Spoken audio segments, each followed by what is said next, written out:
Hello students.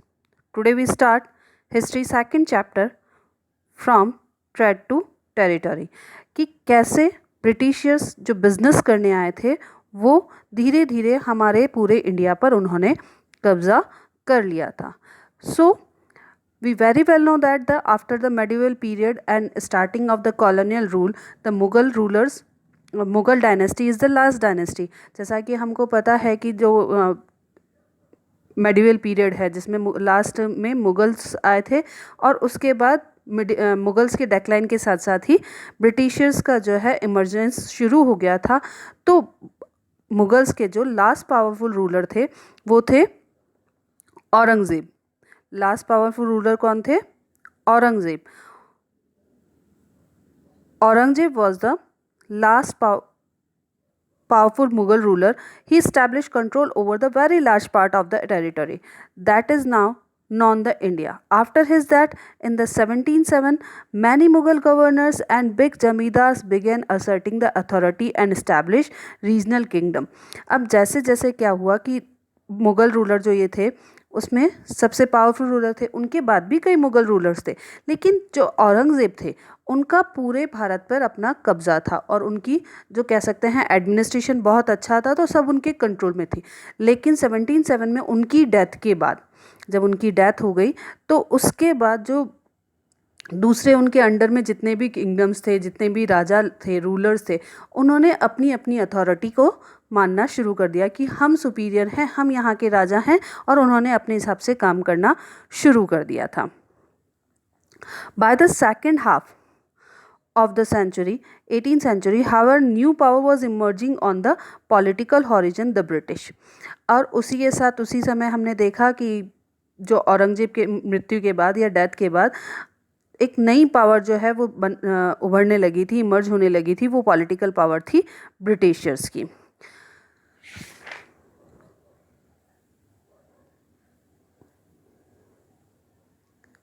East India company comes east. अब कैसे east India company जो थी वो इंडिया में आना शुरू हुई थी, या यूं कहें कि ईस्ट इंडिया कंपनी ने कैसे ईस्ट में हमारे बिजनेस करना शुरू किया था. From the starting in the 1600 the East India company acquire the charter from the ruler of England queen Elizabeth first. Queen Elizabeth first से उन्होंने एक चार्टर ले लिया था. चार्टर का मीन्स है, हम यहाँ कह सकते हैं ऑर्डर, और इस ऑर्डर के थ्रू उनको क्या मिल गया था? This man no other trading group in the England could compete with the East India Company. अब इससे क्या मतलब हुआ कि एलिजाबेथ से उन्होंने जो चार्टर लिया था उसका मतलब ये था कि ईस्ट में और कोई भी कंपनी बिजनेस करने नहीं आएगी. मतलब ईस्ट एरिया कौन सा? जो हमारा इंडिया का, बांग्लादेश, जो आज हम बांग्लादेश, वो पूरा एरिया हमारा था, एशिया जिसको कह सकते हैं हम. तो एशिया का जितना भी एरिया था वहाँ पर बिजनेस करने के लिए वो एकमात्र कंपनी थी इंग्लैंड से आने वाली ईस्ट इंडिया कंपनी को ये चार्टर उन्होंने दे दिया. With this charter the company could venture across the oceans. और अब इस चार्टर के थ्रू वो क्या कर सकती थी? वो ओशंस को से यहाँ पर बिजनेस करने आ सकती थी. अब वो जो बिजनेस करने आती थी तो उनका मेन मोटिव क्या था? They could buy goods at the cheap price and carry them back to the Europe and sell high price. उनका मेन मोटिव क्या था कि वो यहाँ से जो सस्ता है, अच्छा माल है, सामान है, वो यहाँ से परचेस करें और हायर प्राइस पे वो क्या करें? इसको वापस यूरोप में जाकर बेच दें. तो mercantile trading companies in those day made profit primarily by the excluding competition so that they could buy cheap and sell dear. अब इस चार्टर से उन्होंने क्या किया? इंग्लैंड से जो भी कंपनीज आ सकती थी उनसे अपना कंपटीशन कम कर दिया. तो वो मर्केंटाइल कंपनी थी. मर्केंटाइल कंपनी का मतलब है वो बिजनेस कंपनी, वो बिजनेस ट्रेडर्स जो कि उनका मेन मोटिव होता था बिजनेस करना और प्रॉफिट कमाना. The Royal Charter, however, could not prevent other European powers from entering the eastern markets. By the time the first English ship sailed down the west coast of Africa, round the Cape of Good Hope, and crossed the Indian Ocean. अब वो royal charter उनको मिला था, तो उस royal charter से एक बात ये हो गई कि वो इंग्लैंड की और कोई कंपनी वहाँ पर नहीं आ सकती थी, लेकिन यूरोप की दूसरी कंपनीज आ सकती थी। तो उसी टाइम पर तो उनसे उनका कंपटीशन हुआ करता था। By the time first English, जो पहली इंग्लिश शिप थी, उसका जो रूट था वो रूट था कोस्ट ऑफ अफ्रीका से लेकर फिर कैप गुड हॉप से होते हुए वो इंडियन ओशन को क्रॉस करते हुए सबसे पहले बंगाल में आए थे। पर उससे पहले कौन आए थे? ये इस रूट से इंग्लिश, जो ईस्ट इंडिया कंपनी के सेलर्स थे, वो आए थे। लेकिन उससे पहले Portuguese had already establish their presence in the western coast of India. उससे पहले पोर्टुगीज यहाँ पर आ चुके थे and their base in Goa, और उनका बेस कहाँ था? गोवा में था। इसी के साथ in fact it was the Vasco da Gama who found the sea route, a Portuguese explorer who had discovered the sea route to India in 1496। Portuguese जो थे वास्को डी गामा, उन्होंने सी रूट फाइंड किया था। अब यहाँ ये पता चल रहा है कि ईस्ट इंडिया कंपनी के अलावा यहाँ पर हम कह सकते हैं कि उस समय में पोर्टुगीज़ भी आ गए थे। उसके अलावा by the early 17th century Dutch to come were exploring the possibility to trade. Dutch यहाँ पर आ गए थे। Soon the French trader arrived on the scene. अब कितने लोग आ गए? ईस्ट इंडिया कंपनियाँ आ गई, फ्रेंच के ट्रेडर्स आ गए, डच के ट्रेडर्स आ गए, पोर्टुगीज़ के ट्रेडर्स आ गए।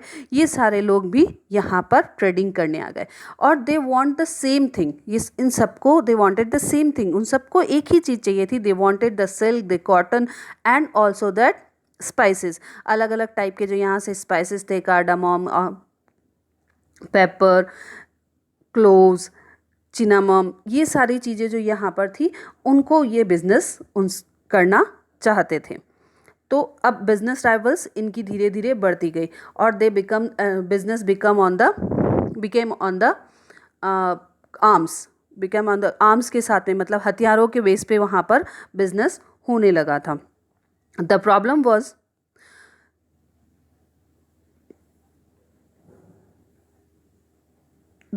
was that all companies were interested buying the same thing.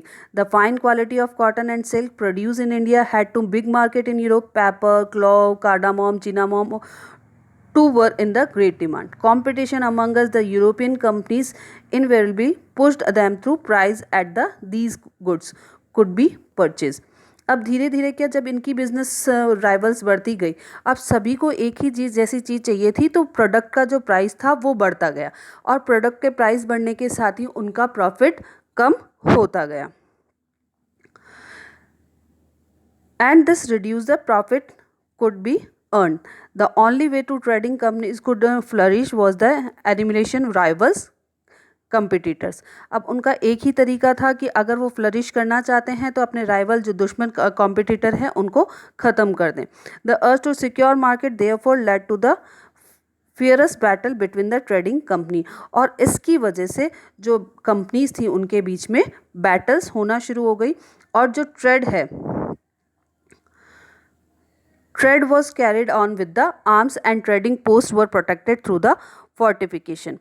जो ट्रेड था वो आर्म्स के थ्रू होने लगा, मतलब हथियारों के बल पर होने लगा। ट्रेडिंग पोस्ट वर प्रोटेक्टेड, जहाँ से बिजनेस किया जाता था वो प्रोटेक्ट किए जाने लगे। फोर्टिफिकेशन मतलब किलेबंदी, जहाँ पर उनका सामान रखा जाता था उनको पूरी बड़ी बड़ी दीवारों से और सैनिकों से सुरक्षित किया जाता था।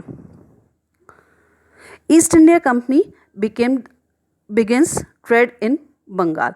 अब ईस्ट इंडिया कंपनी ने जो है ट्रेड बंगाल में शुरू किया। जैसा कि हम जानते हैं कि उन्होंने शुरुआत जो की वो वहाँ से की थी।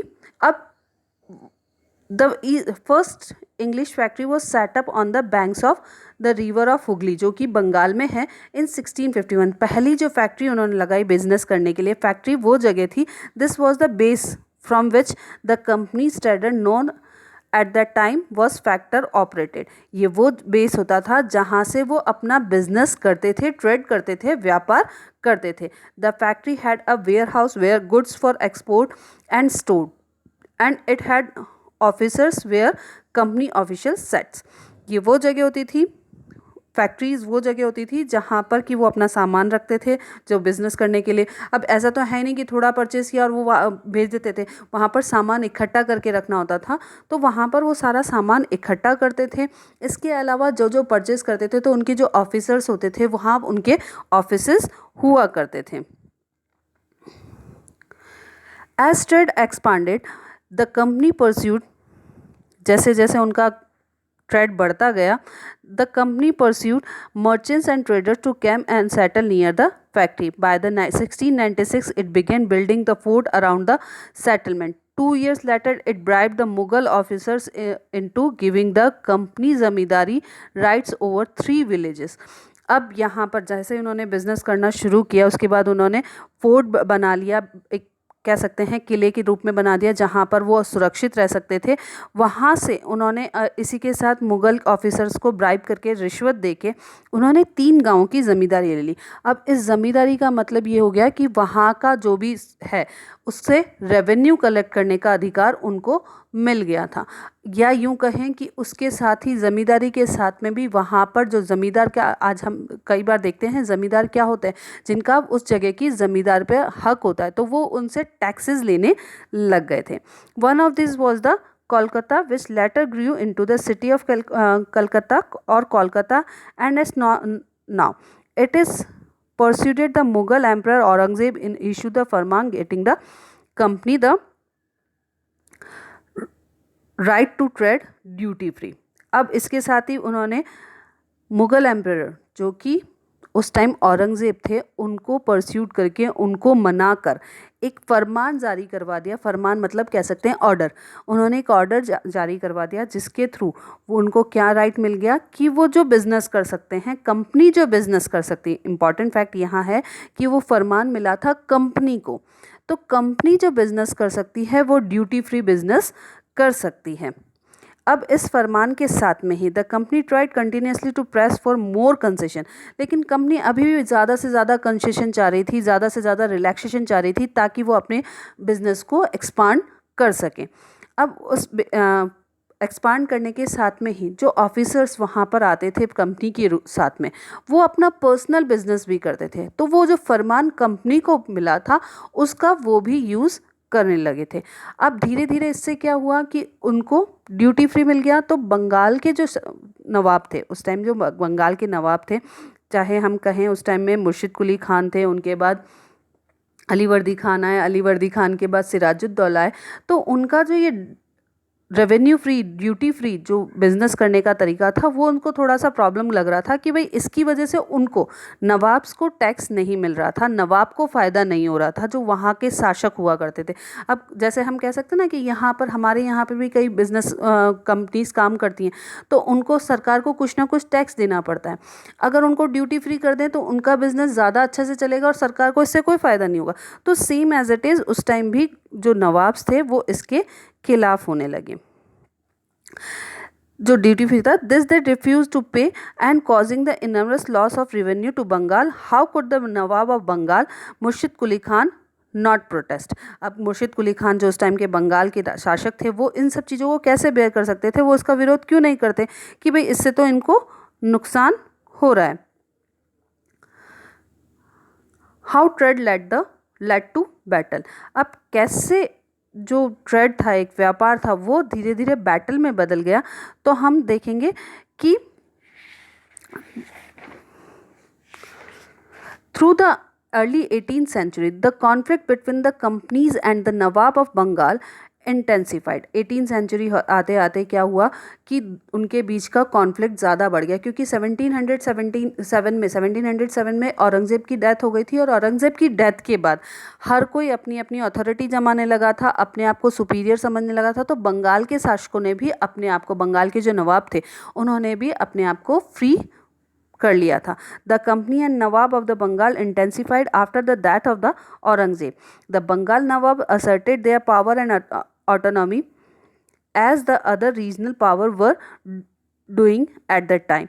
Murshid Quli Khan was followed by the Alivardi Khan and then Sirajuddaulah as the Nawab of the Bengal. Each of them was strong ruler. They refused to grant the company concession. इन तीनों ने ही, चाहे मुर्शिद कुली खान हो, उनके बाद अलीवर्दी खान आए और उनके बाद सिराजुद्दौला जो नवाब बने थे, इन तीनों ने ही कंपनी को कंसेशन देने से मना कर दिया.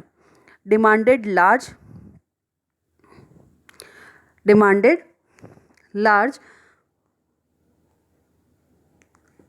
tributes for the company's right to trade, denied it any right to mint coin. उन्होंने किसी भी तरह का ट्रिब्यूट, उनको कोई भी चीज़ें उनको देने के लिए, या यूं कहें कि उनको ड्यूटी फ्री बिजनेस करने से मना कर दिया. उन्होंने उनकी जो राइट था मिंट कॉइन बनाने का जो अधिकार था उससे मना कर दिया. And stop it from the extending its fortification. और किलेबंदी, जो सामान रखने के लिए या प्रोटेक्शन के लिए, उन सब के लिए जो वो किलेबंदी करते थे, उससे भी मना कर दिया. And also that accusing the company of deceit. और उसके साथ ही कंपनी को उन्होंने उनके साथ जो बुरा व्यवहार करते हैं, धोखाधड़ी करते हैं, उसके लिए भी उनको कहा था कि ये आप लोग हमारे साथ धोखाधड़ी करें. They claim that the company was deprived the Bengal government to huge amounts of revenue and undermining the authority of Nawab. It was refusing to pay taxes, writing disrespectful letters and trying to humiliate the Nawabs and his officials. Nawabs का कहना था कि ये जो है, इसकी वजह से जो ड्यूटी फ्री बिज़नेस कर रहे हैं, इसकी वजह से हम बंगाल की गवर्नमेंट को काफ़ी नुकसान हो रहा है.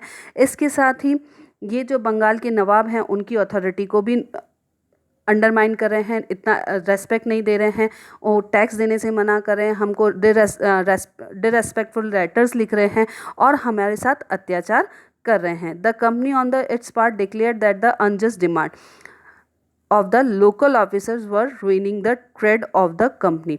ये नवाब्स और कंपनी के बीच के कॉन्फ्लिक्ट का कारण है कि जहाँ पर नवाब्स ये कह रहे हैं कि कंपनी उनके जो बंगाल की गवर्नमेंट है उनको नुकसान पहुँचा रही है, डिसरेस्पेक्टफुल लेटर्स लिख रही है, ह्यूमिलेटिंग बिहेवियर कर रही है.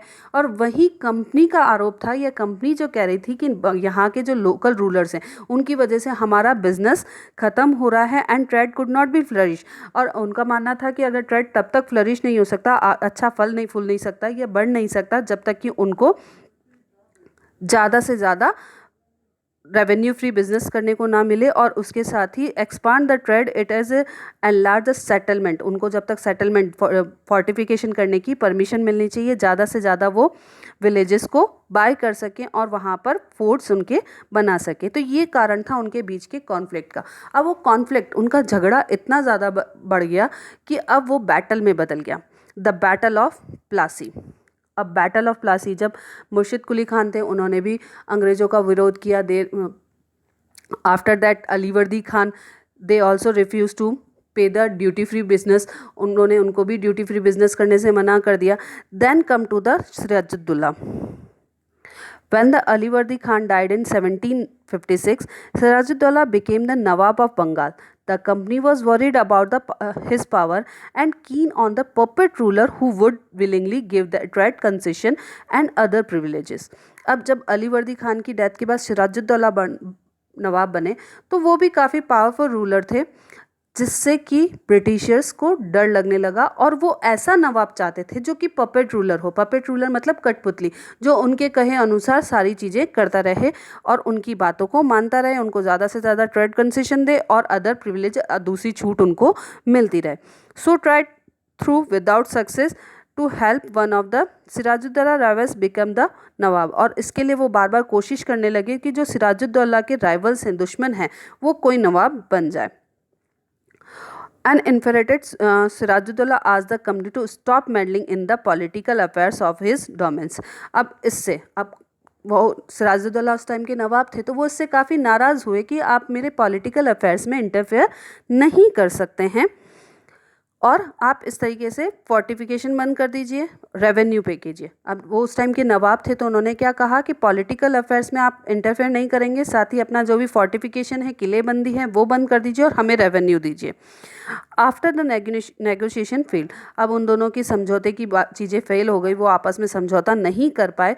तो the Nawabs march with the 30,000 soldiers to the English factory of Kasim Bazar. Bengal के कासिम बाज़ार में जो फैक्ट्री थी, वहाँ पर सोल्जर 30,000 सोल्जर को लेकर वो गए और उन्होंने उस कंपनी फैक्ट्री पर अधिकार कर लिया और capture the company officials, lock the warehouses, disarm the Englishman and block the English ship. Then he marched to the Calcutta and established control over the company's fort there. इसके साथ ही वो कहाँ रवाना हो गए? कलकत्ता रवाना हो गए. अब ये सारी चीज़ें on the hearing the news of the fall of Calcutta, company officials in the Madras sent force under the commanded of the Robert Clive. Robert Clive की कमांडरशिप में उन्होंने मद्रास से फोर्स भेजी. किसने? ब्रिटिशर्स ने. Reinforcements by the naval fleets, नौसेना के जो बेड़े थे वो भी उन्होंने उनके साथ भेजे. प्रोलॉन्ग नेगोशिएशन, अगेन कोशिश की गई कि नेगोशिएशन किया जाए, समझौता कर लिया जाए, आपसी बातचीत से बात सुलझा दी जाए, लेकिन ऐसा नहीं हुआ. With the Nawab followed finally in 1757 Robert Clive led the company's army against the Sirajuddaula at the Plassey. अब जब नेगोशिएशन फेल हो गया तो सिराजुद्दौला और रॉबर्ट क्लाइव के बीच में प्लासी में बैटल शुरू हो गई. और उस बैटल में सिराजुद्दौला के हारने का जो मेन रीज़न था, वो मेन रीज़न था नवाब का जो एक कमांडर था मीर जाफ़र जो उसके कमांडर थे, वो नेवर फॉट द बैटल. उन्होंने बैटल नहीं लड़ी थी. क्यों नहीं लड़ी थी? क्योंकि Clive manage the secure his support promising mark him the after crushing the Sirajuddaulah. उन्होंने उनको क्या कहा था कि मीर जाफ़र को रॉबर्ट क्लाइव ने क्या कहा कि अगर हम ये बैटल जीत जाते हैं तो आपको सिराजुद्दौला की जगह नवाब बना देंगे. इसलिए उस मीर जाफ़र ने सिराजुद्दौला का साथ ना देकर और बैटल नहीं लड़ी थी. और ये जो battle of Plassey become the famous because it was the first major victory the company won in India. ये पहली शुरुआत थी. बैटल ऑफ प्लासी जो थी वो पहली बैटल थी जहाँ से उन्होंने कंपनी की जो है विक्ट्री शुरू हो गई थी. After the defeat eight the Plassey की डिफीट के बाद सिराजुद्दौला असासिनेटेड. सिराजुद्दौला को मृत्यु की सज़ा दे दी गई, उनको मार दिया गया और मीर जाफ़र को नवाब बना दिया गया. लेकिन मीर जाफ़र जो थे वो भी उनकी सारी बातें मानने में अनविलिंग थे, नहीं मानने को तैयार थे. दे ऑल्सो प्रोटेस्ट, उन्होंने ऑल्सो उनका विरोध करना शुरू किया था. assassinated and Mir Jafar made the Nawab. The company was still unwilling to take over the responsibility of administration. Battle of Plassey के बाद भी वो एडमिनिस्ट्रेशन नहीं करना चाहती थी. वो सिर्फ ऐसा नवाब चाहती थी या ऐसा रूलर चाहती थी जो उनको ज़्यादा से ज़्यादा कंसेशन दे ताकि उनका ट्रेड अच्छे से अच्छा चल पाए. Soon the company discovered that this was rather difficult, for even the puppet nawabs were not always as helpful as the company wanted. अब उन्होंने देखा कि इतना आसान नहीं है कि पपेट रूलर उनकी बात मानते जाएं. ये इतना आसान नहीं. After they had the maintain the basic appearance of the dignity and sovereignty if they wanted respect from their subjects. अब उन्होंने जब ये देखा कि जो पपेट रूलर हैं वो भी हमेशा उनका साथ नहीं दे रहे हैं, क्योंकि उनको भी अपनी एक स्वतंत्रता चाहिए, उनकी अपनी एक रेस्पेक्ट है. इसके साथ ही वो जनता से भी वो रेस्पेक्ट चाहते हैं, उनकी प्रजा भी उनकी रेस्पेक्ट करे, इसलिए उनको उनकी प्रजा की बात भी माननी पड़ेगी. इसलिए वो उसको पपेट रूलर उनका इतना साथ नहीं दे रहा था.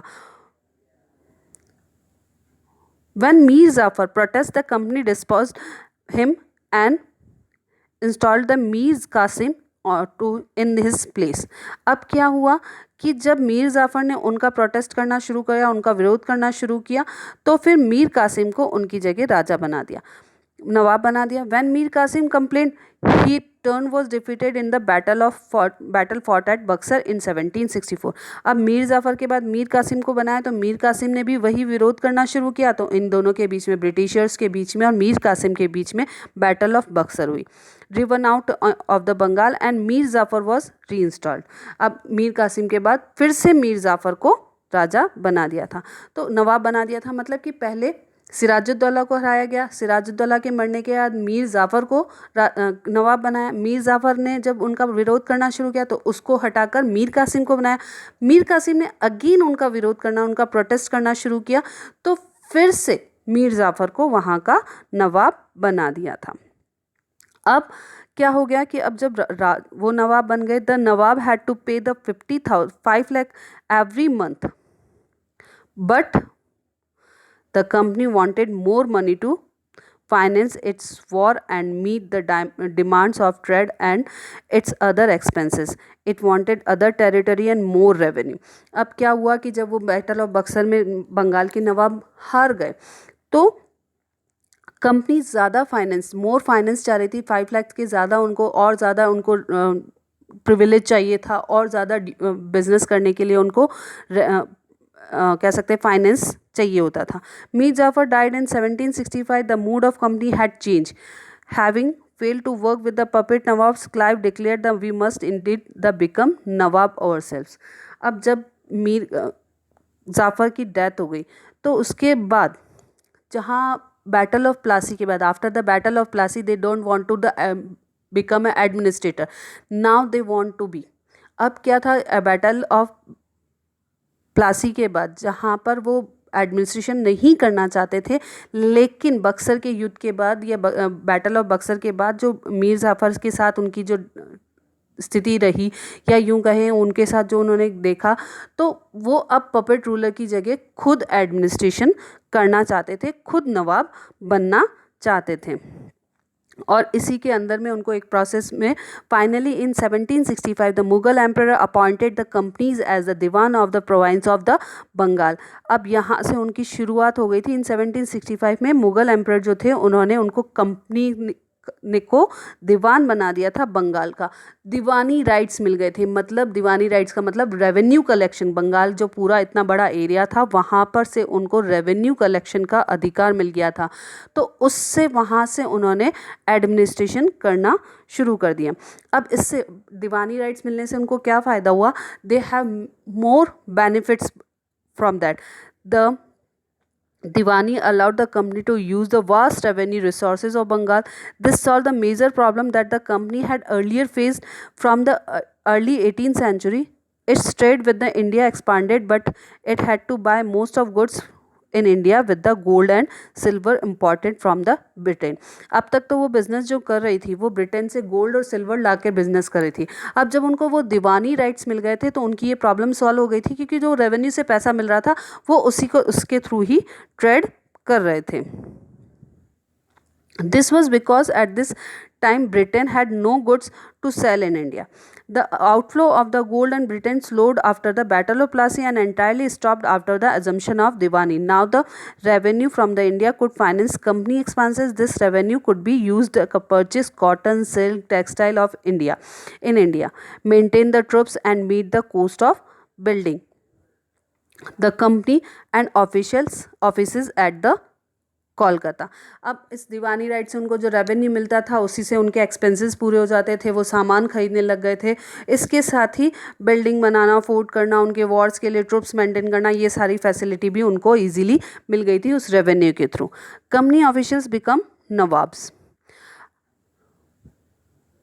It also means something else. Each company servant began to have vision and living like a नवाब. अब जब वहाँ की दीवानी राइट्स मिल गए थे तो इसके साथ ही जो कंपनी के सर्वेंट्स थे वो अपने आप को खुद को नवाब समझने लगे थे. After the battle of Plassey, the actual Nawab of the Bengal were forced to give land and vast sums of the money and personal gift to company officials. Robert Clive himself assumed the fortune in India. He had to come Madras from England in 1743 at the age of 18. When in 1767 he left India, his Indian fortune was the worth 4,01,102. अब हम सोच सकते हैं कि जो company officers थे, इस चीज़ से पता चलता है कि रॉबर्ट क्लाइव जब उन्होंने बैटल ऑफ प्लासी जीत लिया था तो उसके बाद वहाँ जो बक्सर के युद्ध के बाद उनको दीवानी राइट्स मिल गए थे, तो वहाँ के जो ऑफिसर्स थे वो लिव लाइक ए नवाब से रहने लगे थे. वहाँ के जो नवाब थे वो एज ए पपेट ही काम करते थे, उनके कहे अनुसार ही काम करते थे. और ऑफिसर्स को इससे पहले तो क्या होता था, दीवानी राइट्स मिलने से पहले तो क्या होता था, कंपनी के ऑफिसर्स को नवाब को गिफ्ट्स देने पड़ते थे. लेकिन बाद में स्थिति बिल्कुल चेंज हो गई, सिचुएशन चेंज हो गई और कंपनी के जो ऑफिसर्स थे वो नवाब से ज़्यादा गिफ्ट मांगने लगे थे. Okay, I read the chapter. I hope you understand the chapter. Read it again and do the exercise. Try to do the question answer. Okay, thank you.